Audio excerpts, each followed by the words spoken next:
Hi, I'm Andrea Aniceto Chavez. I'm the Financial and Operations Manager of the CSU Entertainment Alliance. Our organization helps students connect from campus to career for entertainment opportunities. We host a variety of different events such as panels, Q&As, networking opportunities, and so on and so forth. You can find us at the CSUEA on social media if you're interested in these types of events. Harsha, take it away. Great. Welcome, everyone. I'm Harsha Rao. I'm a professor in the film and TV department at Cal State Northridge, which is in the beautiful suburbs of Los Angeles. We are one of the few public film schools out there, and we are most excited about the fact that we have got JT Mollner here to talk to us. JT is a screenwriter and director who got his start in the indie world, writing and directing a number of shorts before his first feature, the critically acclaimed Western thriller Outlaws and Angels, which is when I first heard of him. He followed that up with the critically acclaimed psychological thriller Strange Darling, and now he comes to us with another thriller that is, as you might have guessed, critically acclaimed as well. The Long Walk, which last I checked was 96% on Rotten Tomatoes, which is truly impressive for a horror thriller movie. The Long Walk is an intense, chilling, emotional thriller that follows a grueling walking competition where 50 teenage boys walk at a mandated pace of 3 miles per hour without stopping until only one is left standing. This is a film that pushes the horror boundaries, equal parts terrifying, intense, thoughtful, but then also dark and emotional. It is a film grounded by profound human emotional depth. By way of example, during the screening I attended, multiple people were crying at different moments throughout this movie, and I myself found myself getting emotional. And so I'm excited to introduce JT. And I'd love to just kick it off, JT. You have such an interesting background. From what I remember in my research, listening to past interviews with you, you always wanted to be a writer as a kid, but you actually started as an actor in this town before returning to writing. You carved out a stellar reputation in the indie world, somehow without going into credit card debt financing your movies, before transitioning into the big studio world. And so I would love if you could give our audience a sense of how you got your start in the indie world and then how you made that transition into studio films. Thank you for the really cool intro. It sounds way better than it really is, so that's it's really nice.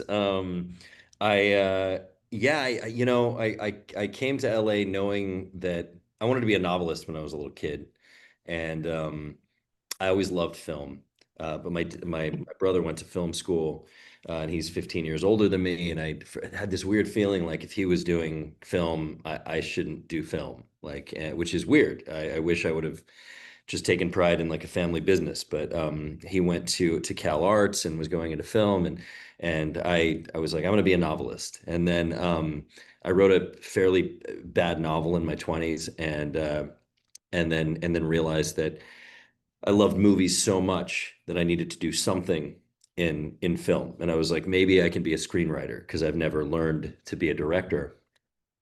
Um, and I felt like if I hadn't gone to school to be a director, I'd gone to school to be a writer, that I probably couldn't do that. And so I thought the best way to learn and to get into the business would be to audition for some stuff and learn how to act. But unlike most filmmakers who are behind the camera, um, who want to be in front of the camera, which it seems like a lot of filmmakers would like to be in front of the camera. I started off kind of in front of the camera in weird things, and wanted to be behind the camera always. And so I took this. I learned how to act in an acting class in Las Vegas, and I ended up being cast in this show called Tony and Tina's Wedding. And then I got a commercial for Coors Light, and I moved to LA on the money from that commercial. And I took some acting roles here. And every time I was on set on an indie film, I was frustrated that I wasn't directing the movie, or that I wasn't like part of the filmmaking team, you know. And so I wrote a short film, and I was like, I'm gonna get this made.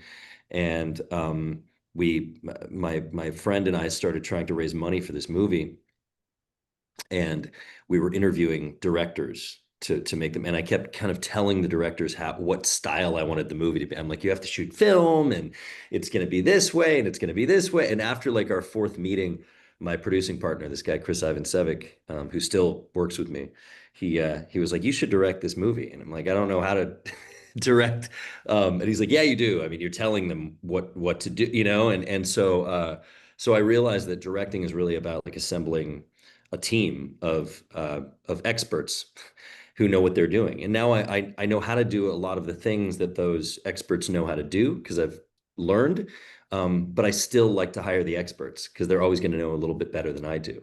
You know, some people edit their mo own movies. Some people shoot their own movie. I don't believe in that, even though I know exactly how I want the movie to look. I know exactly how I want it cut. I always feel like an expert can give me better advice, and it is another voice in the room. So I ended up directing that short film, and the rest was history. I dropped my acting agent. I was like, I'm not doing this anymore. I realized I was gonna be waiting tables for a long time, and these were in the days before like Uber and doing things online where you could make money. It was, you know, right around 2009, 2010, and I was just like, I'm going to be a bartender and a waiter until I can direct a feature film. And so I made a number of shorts. I never spent a dollar on any of those shorts. We got very creatively. I found actors who wanted real, who had money, who would pay me to or not pay me, but you know, finance the movies. Um, and I only made, I think, 5 short films instead of making like 30. I was always about like I want to really learn how to make a movie the way people are making big movies. So instead of doing a short film for $500 and shooting on a digital camera, I would wait till I could raise 15,000 to shoot one day on film with a crew, you know, because I thought it was important to learn really how like things worked because I hadn't gone to film school. And so um, I, I, I, you know, made only a few films over the course of a few years, and then I wrote Outlaws and Angels, which I thought was a great uh, first feature idea because it all took place in mostly one location, and it was a Western, which was a very dumb idea. Um, as a first feature because westerns apparently you know don't sell well and there's all they're very hard to get financed, but I wrote a single mostly single location western and found an actor who is quite good, who had money, who wanted to finance half of it, and then I found some other independent investors who were willing to finance the rest if I got Luke Wilson and Chad Michael Murray to be in the movie. So, you know, we piecemealed that movie together for over the course of like 3 years with cast, and I finally made it. It was like $1 million movie. We got into Sundance, thank God, because it was a very, very controversial movie, and some of the critics liked it, and some really, really hated it. I think Rex Reed said he hoped everybody would forget my name after seeing the movie. It was really funny, and so I made that movie. I'm very proud of it, but we knew it was going to be a provocative, you know, extreme sort of movie, and we made it for under $1 million. So I knew I could kind of afford to do that. The movie profited, thankfully. It went to Sundance. Um, didn't get a great distributor, you know, it was kind of a day and date delete release type thing. But it got me an agent. It got me, you know, like offers to work. I was able to get into guilds and stuff like that. And but after that movie, it wasn't easy to get another movie made because it was once again it was like a small controversial film. Um, I wrote a lot of stuff for other people, and I directed some commercials and music videos over the next 5 or 6 years. I was able to quit bartending and waiting tables after Outlaws and Angels, but I wasn't, you know, I was really scraping by. Like I was making less money as a writer director than I was as a bartender. So it was a really tough time. But I was at least making money. I was able to survive. And then I wrote a number of, you know, dramas that I was trying to get made, and I just couldn't get another movie made. And I almost had this other film that was going to go into production um, with Robert Forrester and Heather Graham, and Robert died. He was a friend of mine, and it was very sad. It was very awful. And then so then after that, we took a long beat, tried to recast it. And as we were recasting it, the COVID shutdown happened. And Mm. so So that was another like year lost. Uh, During the shutdown, I came up with this idea for Strange Darling, and um, I wrote it, and I sent it to my agent after I'd sent it to Giovanni Ribisi, who'd become a friend, and a number of other people, and the reaction was, "Wow, you've finally written something halfway commercial enough to get made." Um, and Strange Darling was, was financed by Miramax. We made the movie. It was a very tumultuous experience making that movie, but it got a legitimate, wide theatrical release, and it kind of changed my life. And so as soon as Strange Darling came out, it was when, like, even though I made my first feature in 2016, I never felt like I was really working in the industry and on the studio level until that movie came out. And Yeah, it was amazing. It's really been yeah, a dream. yeah. It's amazing how many stories you think you hit that first movie and you start getting some big names in it. You think it's going to be a rocket ship, but it's more up and down, and you just hope it's steadily going higher as you go up and down. And it feels like off of Strange Darling, is that what kind of brought you into the studio system to, be considered for a Stephen King adaptation? Or was this a movie that you found, this was a book that you found and brought to a studio? No, I've done that before, but this was Roy Lee who produced Strange Darling. He was Yeah. my agent. Charlie Ferraro took the screenplay to Roy Lee, Strange Darling, and Roy Lee is known for making movies like It Mhm. and The Departed and the Lego Movie. I mean, he's a prolific, major studio genre producer, and he read the film and liked it. And he's the one who got him and Steven Schneider, his partner, were the two guys who got Strange Darling financed. And when I was cutting and in the sound mix on Strange Darling, Roy said, "What do you want to do next?" And there's nothing in the world I love more than directing, except for my family. But there's nothing in the world I love to do more than direct movies. However, it's so emotionally draining for me because I bleed for it, and it's like my religion that once I'm finished with the movie, especially that movie, I just knew I couldn't go right into directing something else. I needed to recharge, but I needed to work. So I told Roy, I said, "Well, I have a few ideas about what I'd like to direct next, but I'd really like to write something for somebody else." Uh, and he said, "Well, how about The Long Walk?" And so Roy had the rights to The Long Walk. He knew I was obsessed with Stephen King. He knew the Dark Tower series was my favorite reading experience of my entire life. Yep. And Same here. the greatest, right? I mean, it was like I turned my wife onto it she was my girlfriend when we met. I was like, "You got to read this. Like, it'll gut you, and you won't be like." I wasn't able to read another novel for like a year after I finished Mm. the Dark Tower series because I felt like I'd lost friends. Like it was an emotional thing. So Roy knew I loved Stephen King, and he said, "Do you want to write The Long Walk?" I said, "Absolutely." And he said, "Okay, I'm going to call Francis Lawrence and see if he wants to direct it." This is how Roy works. He doesn't even have to go through agents or anything. He called Francis. Francis said he wanted to direct it. Of course, Francis is the boss. The minute he says he wants to direct it, he has to choose me. So Roy set up a meeting. I went and talked to Francis. He read A Strange Darling. He really liked it, and he said, "How would you write this script?" And we talked. We really vibed, and then as a package, I didn't really do anything. I just had to be on the Zoom. But as a package, the movie was taken and pitched to Lionsgate by Roy and Francis, and they said they wanted to finance it. And Francis was like, he's my writer. So Francis and Roy are the reasons. I mean, I had no studio credits. I wasn't even in the WGA. So I joined the guild like when that movie happened. And then there was a writer strike right then. The day I got the job, the next day that when we did the deal, the next day the writer strike happened. And I, of course, was incredibly like sympathetic to all that, and I thought everything mattered that was being asked for, but I was like, fuck, I'm finally able to write something, and now I'm not allowed to. So we waited till the strike was over. The minute it lifted, I went to work, and like a month later I had a draft, and Lionsgate greenlit it, and the rest is history. But it was a really amazing experience because as a director, you're always terrified that you're going to hand your baby over to somebody who's not going to handle it properly. And Francis really did it justice. I'm very he far exceeded my expectations, and I'm really excited about the movie.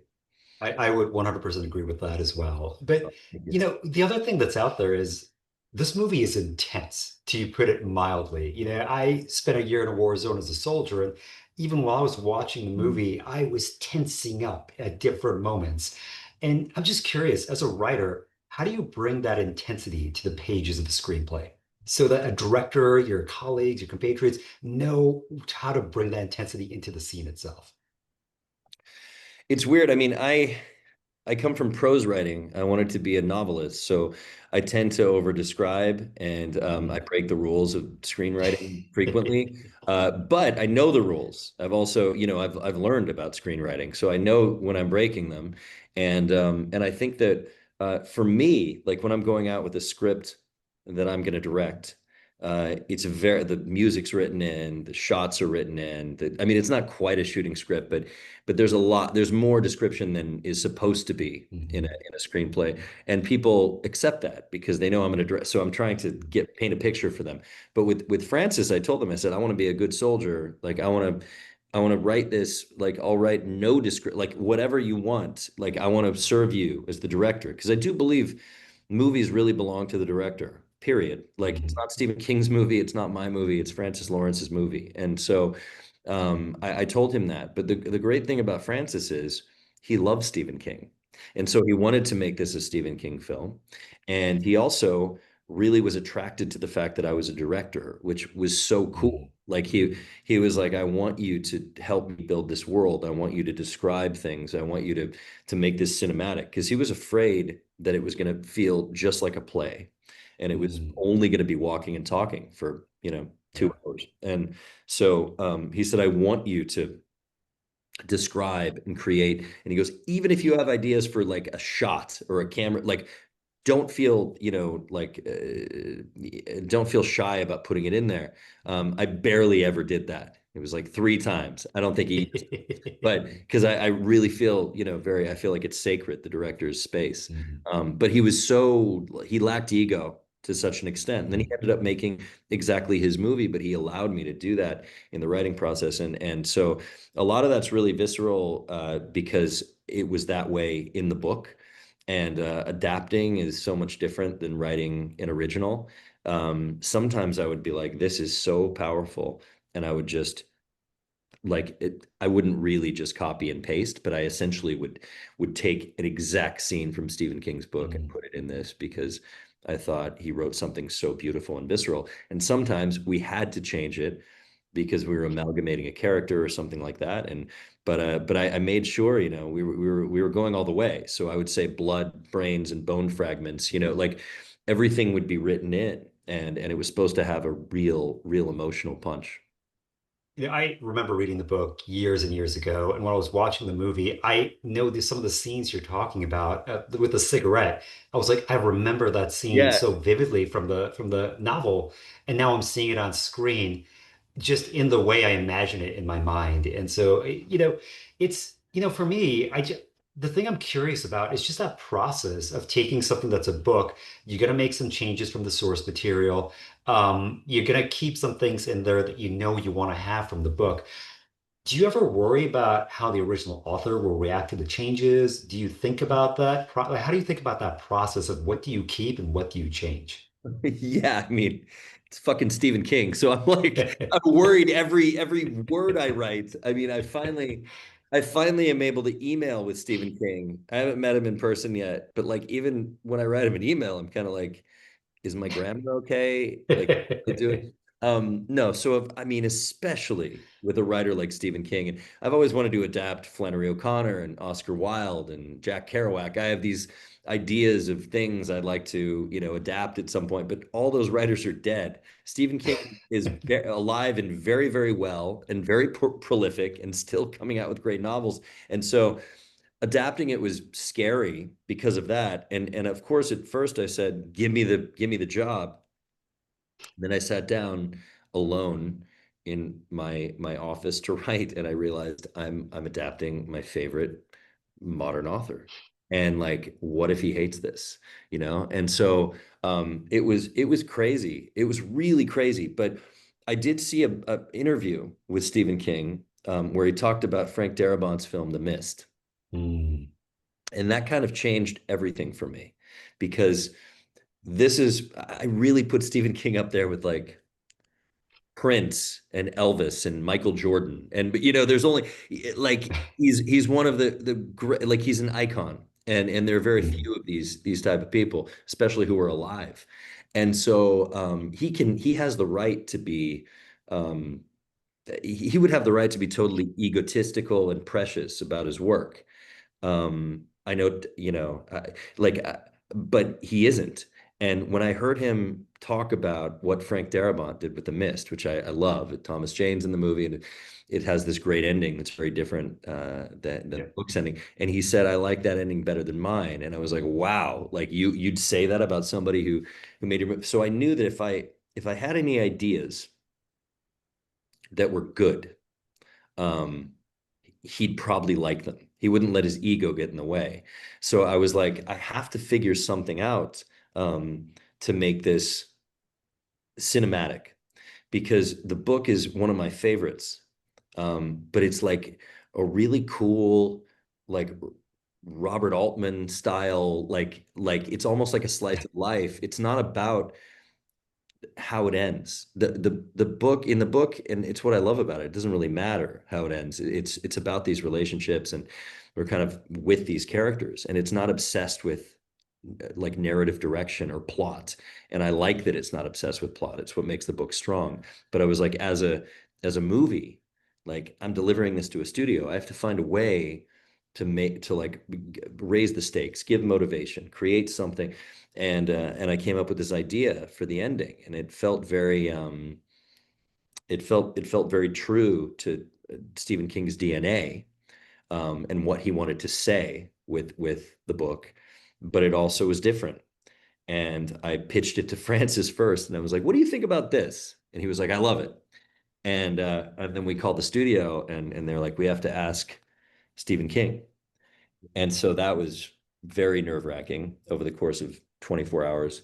But Rand, Stephen King's manager, took him the idea and he said, "I think it's great. Let's see how it plays." So I was able to write the way I wanted to write. But yeah, it was very nerve-wracking. But in the end, I felt like confident because I love him so much. And I mean, Stephen King and I share a birthday. So I felt really confident. I feel like I don't know. There's like the first novel I ever read was a Stephen King book, and I'm a constant reader for so many decades. And I was like, when I would get insecure as I was writing, then I'd have a moment where I'd be like, who better to do this than a real fan, you know? And so I felt really comfortable in the end, and he you know uh, he ended up really liking it, which was exciting.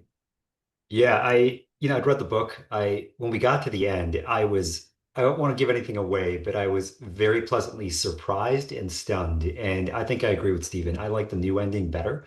I think thematically it just works so much more strongly with the character relationship, which I Mm. will get to in a moment. But while we're still on the aspect of adaptation, JT, a number of our students here are aspiring screenwriters, they're aspiring studio execs, want to know how to give notes to it.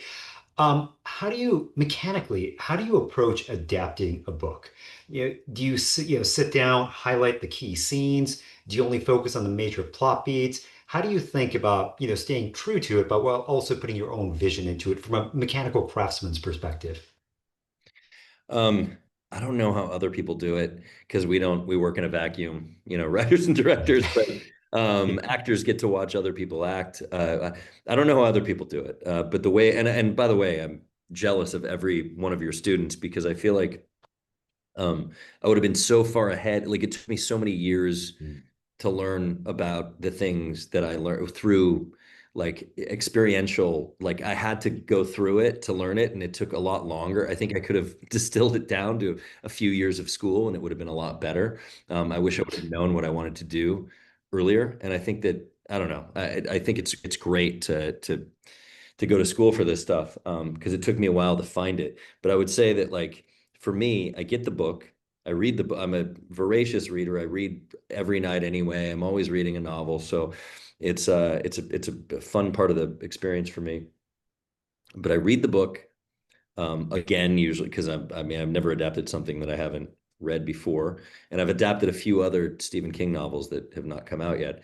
But I'll read the book and I'll establish my like macro idea of what I'm going to do with it. And that's the first thing. Like just reading it, no notes, no pencil, no pen, like not doing anything, just reading it and experiencing it and being like, what's the feeling of this? What am I going to do with this? How do I want it to be? And so that's that.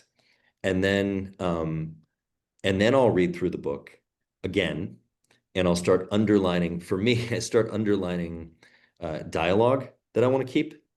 That's like my next layer of paint. It's really interesting. Yeah, I like that. I like that. I like that. I like that. I'll start underlining things, and then I'll cross out scenes that I want to eliminate, which is really hard. But I'll be like, yeah, we don't need that. We don't need that. We don't need that. And then when I will do an outline. Like when I write an original, I have like a 3 paragraph. I don't do, you'll probably hate this as a teacher, but I used to do like very, very detailed outlines, and it wasn't working for me. So when I write an original, I'll do like uh first, second, and third act. I'll kind of like write a few paragraphs, and then I'll get to work, and I'll just let it go. Stephen King doesn't outline at all, which is crazy to me when he writes a, 1,000-page novel or something.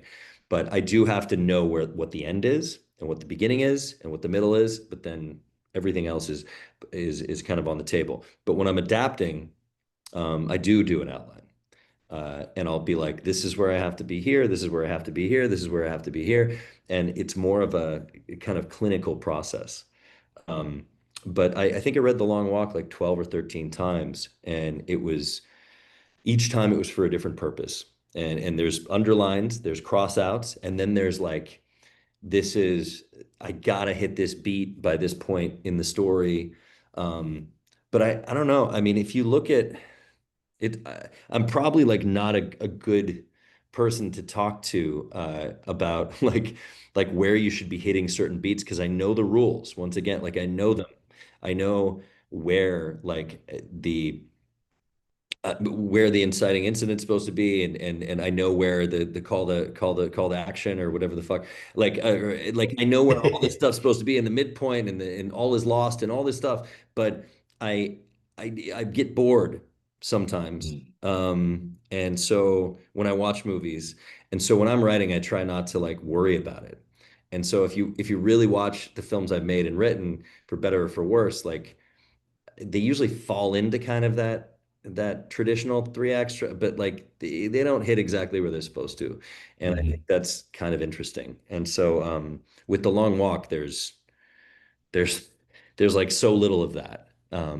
Like where it's supposed to be, because the structure is not traditional, you know? Yeah, the one thing we try to tell our students is the structure is there as a guide. You need to understand the basics of Yeah. storytelling, but ultimately the goal is to tell an interesting story. And that is paramount. It definitely came through with The Long Walk. I noticed where kind of the big structural things were, but I wasn't worried about where they were happening because I was so invested in the story and just leaning in closer and closer. And so for all the students who are interested in horror, thrillers, adaptations, watch The Long Walk, and then after you're done watching it, try and, just break down the rough structure in it. And you'll find that there's kind of a natural, ebb and flow of highs and lows that hit in. And there are moments where violence comes in and scares come in to keep you invested and lean in further and further. And yeah, I think JT's done a real masterclass in that. And I can't wait for whenever your screenplay gets leaked on the internet so I can read it myself and assign it out to my students. But let me pivot a bit to writing thriller slash horror movies, which that's the genre I love to play in as well. And The one thing I really loved about The Long Walk is you have such a beautiful character relationship that unfolds throughout the movie. Horror thriller movies can just often be so very plot driven. We need to survive, we need to walk till the end. But you built just an amazing relationship between many of the boys, but two in particular. Um, yeah, how did you build that relationship? How did you go in as a writer thinking about that? And how did you find the space for key character moments balanced against the thriller aspect of the genre? The reason I love Stephen King is because it never seems like he's writing horror, even when it is. I mean, if you go back and read Cujo, which is My first Stephen King book. it's so good. I mean, it's in the conversation for possibly my favorite Stephen King book. Mm. Although, of course, The Long Walk is my very favorite. But no, no, I love Cujo, and Cujo is a character drama, and it's there's so much character work done for so Mm. many pages before anything scary happens, and that's why he's a genius because he he forces you to get to know the characters, and the stakes are there then, and you care what happens to them, and that's why it works. And so for me, I think that I never ever am thinking in terms of genre, which I love horror films, I love thrillers, but I'm always trying to write. Every screenplay I've written has been a love story, pretty much, and Mm. so I feel like that's what interests me, and hopefully it's what gets to people. Um, because if there's no relationship, there's no stakes, and so with the long walk, I mean, it's these kids are trying to get all the money and the prize, and um, once you get it, it's like the Scrooge story, right? Like once you get it, Mm. like, is everybody dead that you do you have any friends? Do you have any family? Do you like does the prize matter? Um, and so I think for me, like I don't ever, David Lynch once said that like life doesn't happen in one genre. And Mm. I think that's why his stuff works. So even though there's usually a mission statement at the beginning or goal, like obviously this movie's about people getting shot. There's going to be 49 of them who get shot. Um, I just want to make a movie about two people who love each other, Mm. and that's what I set out to do.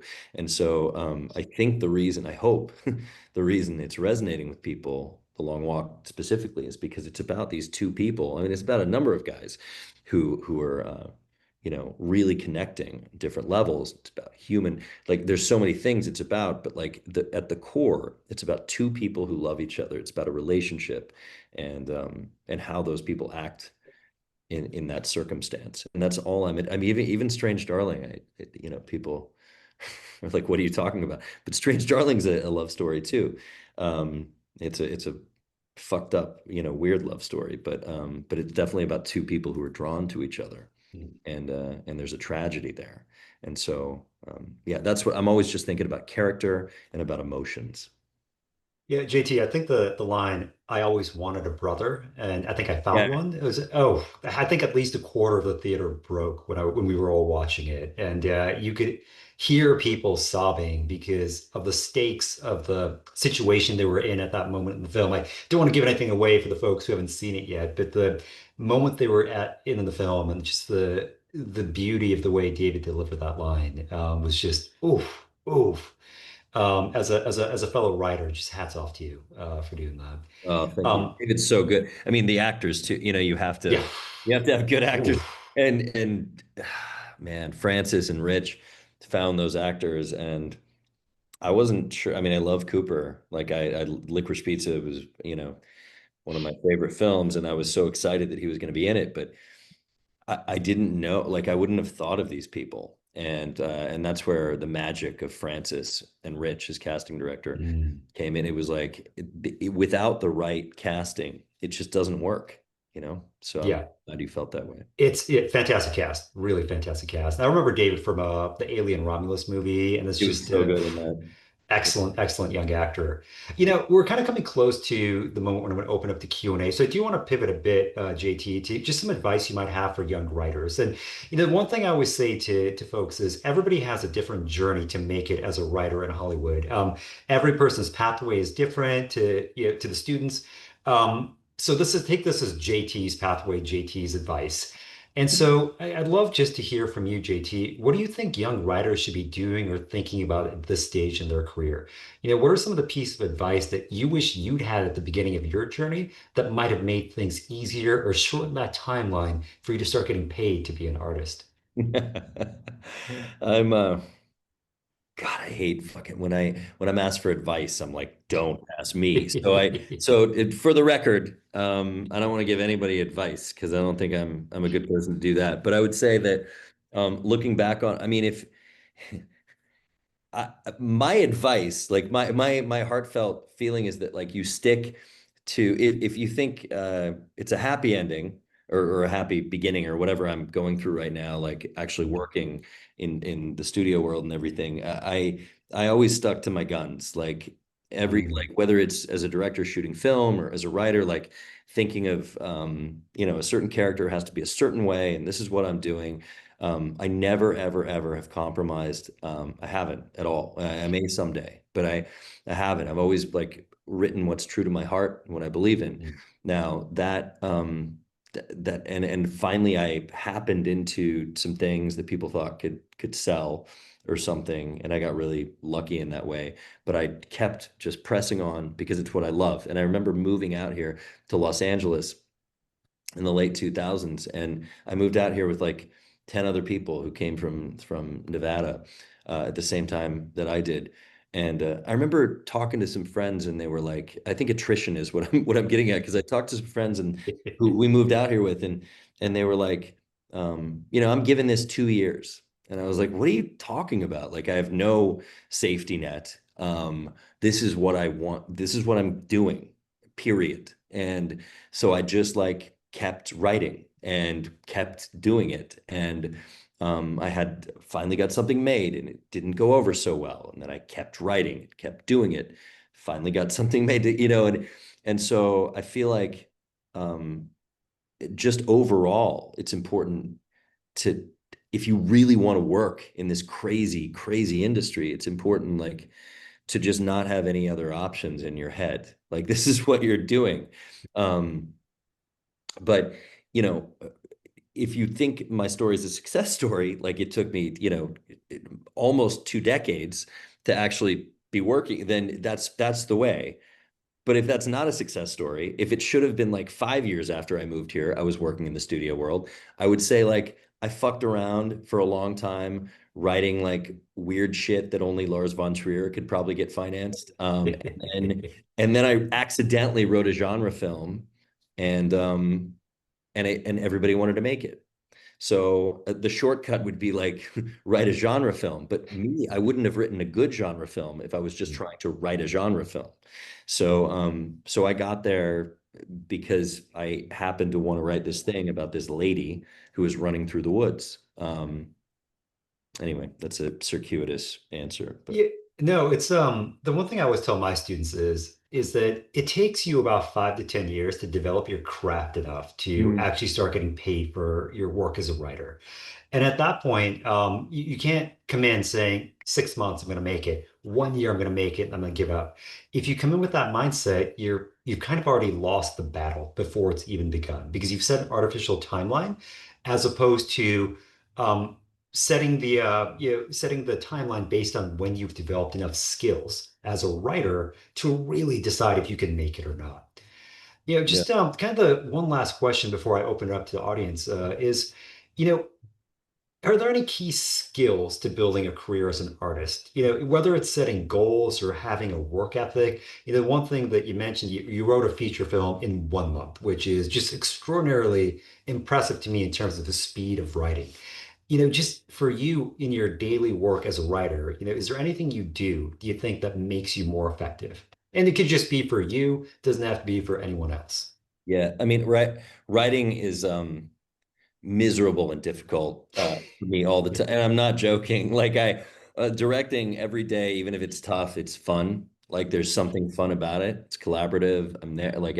Writing is it's something that I'm compelled to do, that I have to do, or else I'm depressed, but I don't enjoy.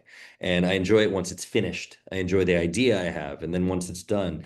But even if I'm typing, I call when I'm sitting at the computer and I'm typing, I call that typing because for like Strange Darling was written over the course of, I wrote it in like a month, but it was months and months and months of like going on hikes and going on runs and being in the shower and waking up and thinking of things and making notes. And so usually I'm kind of coming up with like sometimes I'll be in my office at our house and I'll be writing and I'll walk out and my wife will be in the common space and I'll kind of walk in the backyard and take the dog out or something and be like pacing.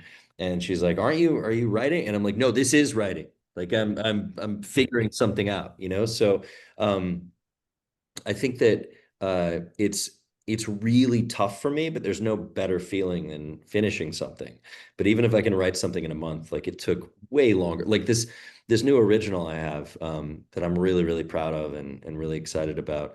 I thought about it for 1 year before I sat down and started writing it. And once I wrote it, it was like a 2 month thing. It's finished. Well, it's never really finished, but I got the first draft done and it was because I thought about it for a year. Mm, So yeah, I don't know. I don't know. I mean, the process being a writer is so lonely, difficult. And, Hemingway fucking hated it, and but like he's one of the best. You know, it's just it is. It's lonely and difficult, and it's crazy. But I think that it's so rewarding. You know, mm, but I also think that if you have to figure out whether you're good at this, uh, and like be honest with yourself and let other people read your stuff. Art is subjective, so everybody doesn't have to like your stuff, but you should have you should be able to do it. And if you can do it well and you love it, then this is a very cliche piece of advice, but I'd say like just never, ever, ever stop, like ever, mm. and just get better and better. The more you do it, the better you get, and that's it, you know.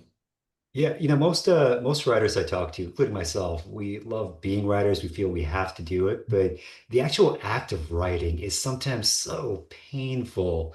And you have to find a time when you can do it. For me, it's super late at night after my kids go to sleep, and I just sit and pound away because there are no distractions, no excuses. And just as JT said to all the folks listening in, you've got to work to develop your craft, which means you have to sit down and you have to write, and you have to think about things, and you have to keep going through that process, even though it's painful. And so, if you want to be a writer, just understand the suck is that going to be there, and just understand you have to work through the suck, and it will never truly be something that you love, but if it's something you have to do, Mm. that is a sign that you're probably meant to be a writer. Yeah, JT, you mentioned getting people to read your work, and let me start pivoting to some of the questions we've gotten from the audience. And this is from Brenda, who's actually one of my former students. Great to see you, Brenda. So she asked, since scripts go through many revisions, what kind of feedback do you hope to receive back during the rewriting process? None is best. No, no, I'm kidding. Um, I really, I mean, I think it's important to get the right people giving you feedback. Yeah. Uh, it's very, very important. People you trust, people you admire, um, people who you know are giving you feedback for the right reasons. I very much believe in feedback. My wife's the first person who reads my screenplays, and she's incredibly intelligent and intuitive and artistic, even though she doesn't do this for a living. And so I know she'll be really brutally honest with me, and so I always have her read first, and then I'll start. I have a circle of people who read first, and I really want their feedback. And sometimes I don't take it. They're like, "Oh, okay, you should probably remove this," and I'm like, "No, it can't be removed because for this reason."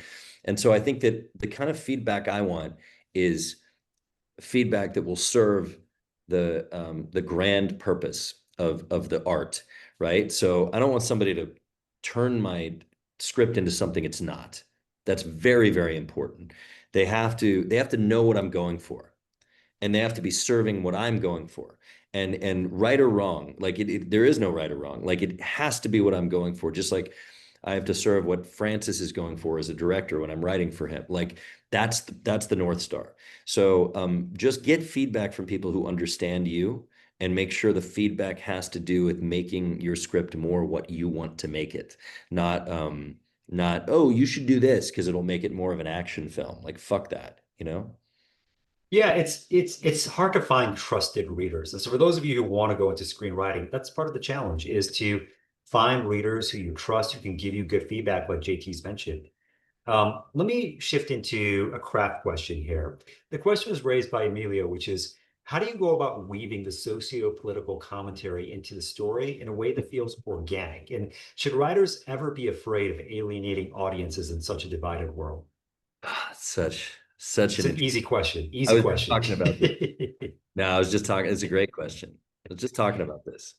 There was a time when I was like aspiring, right? When I was a kid or teenager or whatever, where I remember like Sean Penn, Clint Eastwood, the like different people would talk about their politics and everything, and it was like nobody, people would still watch the art. They could separate and right now it's the world is so like insanely divided that everybody, and each side will deny this, but every side wants to alienate the other side and like fucking cancel people. It's crazy. It's crazy. Like, and I don't believe in that. Like people who don't believe in who I don't agree with, like I'll still, if they make a great piece of art, I'll watch it. So I think that it's really important. Everything I write is deeply personal. So, what I believe in as an artist is I'm a deeply socially thoughtful person and even political on many levels. Um, but I'm an artist first, and I want to speak through my art. So I feel like hopefully, and sometimes people misinterpret you, which sucks, which has happened to me before. They think if you're depicting something ugly that you are condoning that or something, which sucks. That's the worst. But I always am like, I'm gonna keep my mouth shut. I'm gonna keep making art, and I'm gonna hope that people will get it or get what I'm trying to say at some point. So I think if you have provocative ideas. I don't think you should ever. I think fearlessness is what you have to like focus on when you're making art and not worry about anything. I think like, if you want to be careful about anything, it's I mean, maybe, saying something as an individual or being provocative, that's one thing. And I like to say what I'm feeling, but some people may not, and whatever.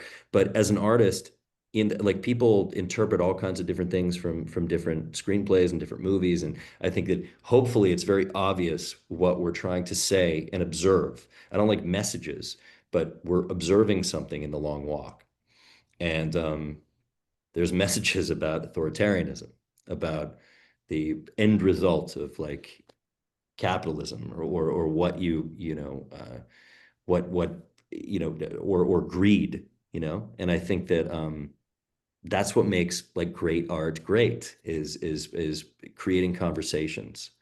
So it's a long answer, but I would say like don't ever be scared. Just make your shit. Very, very good advice on that. It's, I think we say writers have a voice, and younger writers haven't figured out what their voice is yet. But once you've figured it out, JT's right. Don't be afraid of standing behind it and having a POV in the things that you write. Let me I mean, you have to. yeah, right. That's who you are. Like you're talking to people. Like people have to get to know you as an Yeah. artist. And Yeah, and if you try and write something that is against your POV, it's not going to be any good because it's yeah, not who you are and you can't put a part of yourself into it. And you won't have any joy writing it. And it's hard enough to be a writer as is. If there's no joy in what you're writing, it's a tough spot to be in.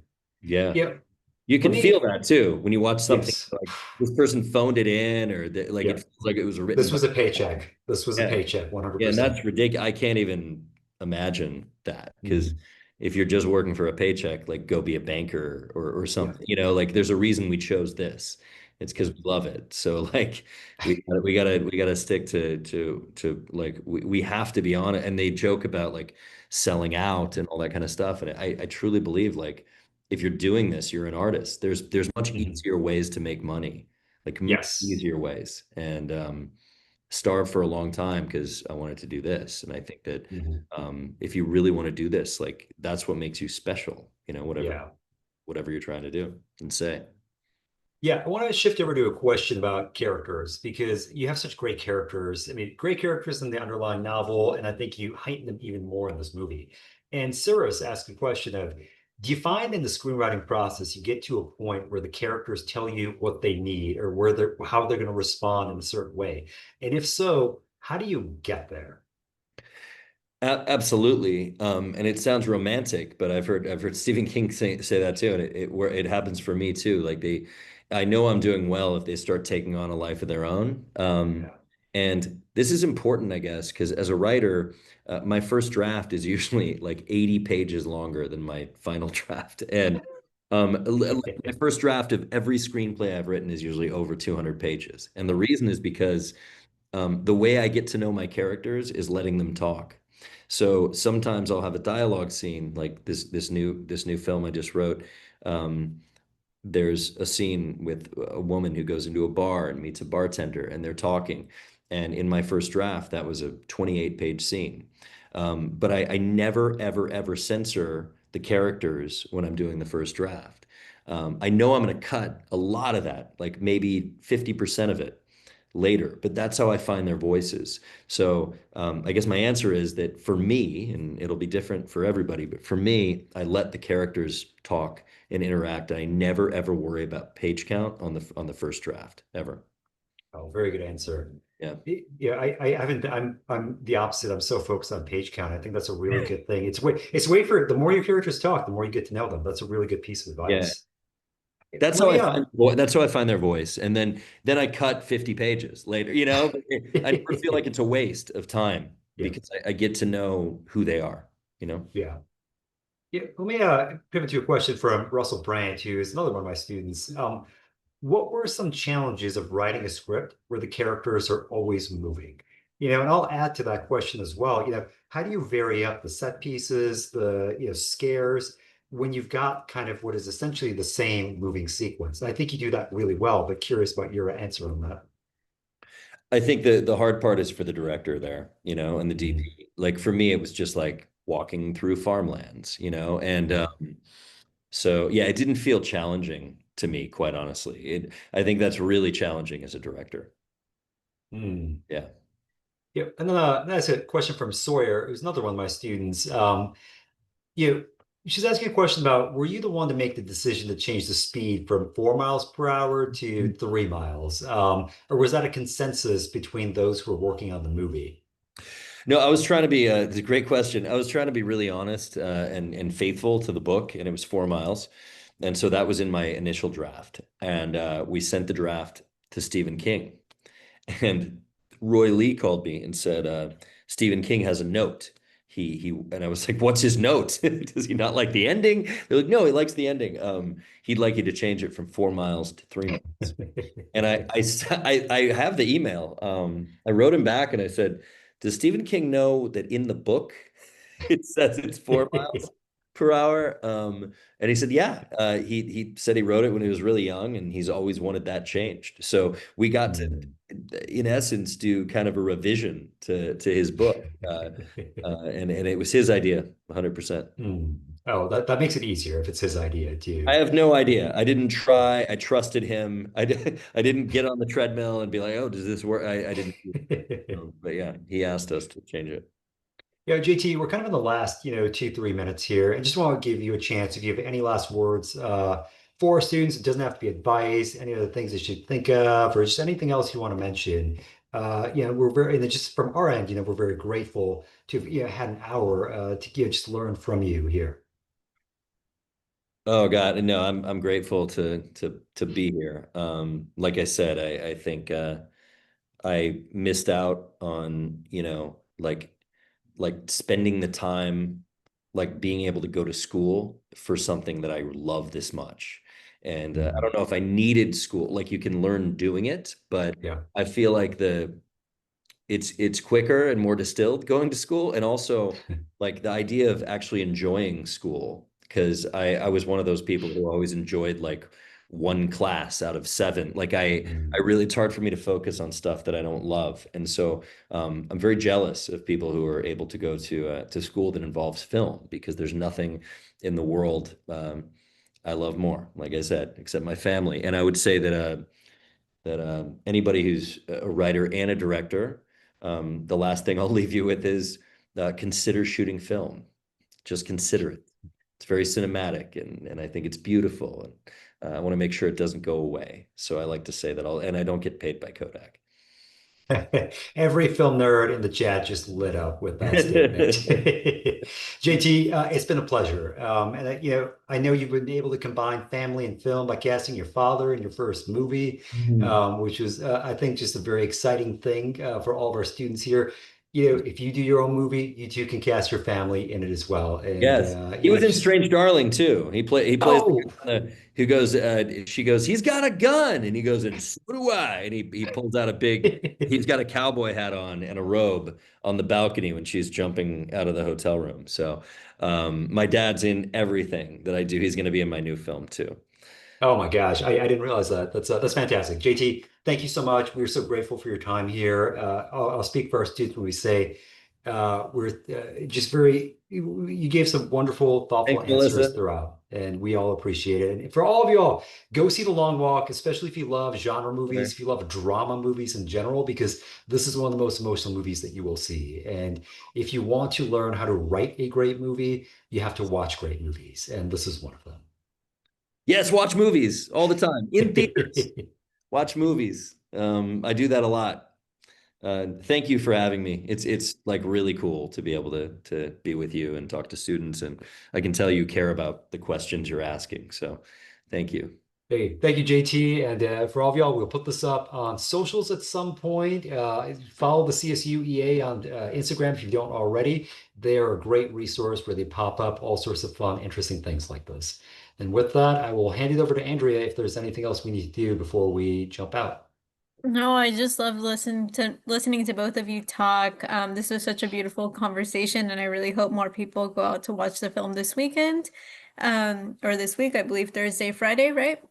So, Yeah, thank you all, and again, you can follow us on socials at the CSUEA. See thank you. y'all. Thank you. Take care, everyone.